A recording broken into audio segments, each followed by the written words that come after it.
एक तो लगातार हमने इस विधानसभा क्षेत्र की, राजमहल विधानसभा क्षेत्र की सड़कों का जो जर्जर सड़कें थी उसके निर्माण को लेकर के लगातार आवाज उठाया। और उसी कड़ी में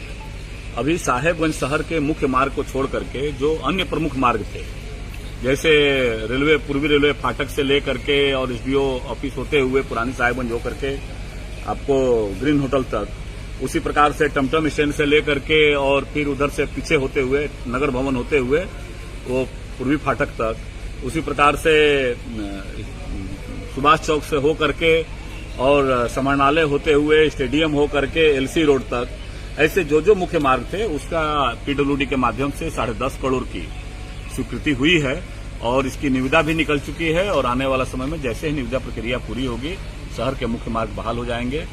चूंकि पूर्व में लगातार त्वरित गति से सड़कों का निर्माण कार्य जारी था, कतिपय कारणों से निश्चित रूप से ये मुझे भी दुख है कि आज प्रशासनिक शिथिलता के कारण जो जिन सड़कों का अनुशंसा हमने 1 साल पहले किया था, 1.5 साल पहले किया था, 2 साल पहले किया था, कायदे से उसी वित्तीय वर्ष में वो सड़कें बन जानी चाहिए थी, लेकिन अब उसका निर्माण कार्य निविदा प्रक्रिया में लगातार टेंडर होता है, फिर टेंडर कैंसिल होता है, फिर टेंडर होता है, फिर कैंसिल होता है। तो लगातार शिथिलता बरतने के कारण ये गड़बड़ी आया है। अब ये लगता है कि मुझे विश्वास है कि अब शासनिक अधिकारी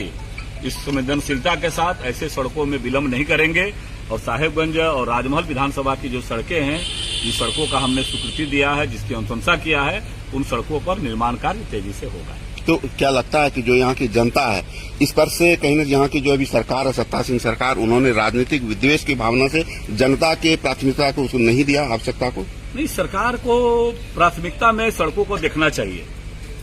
आज आप जिस जिले से हमारे माननीय मुख्यमंत्री आते हैं,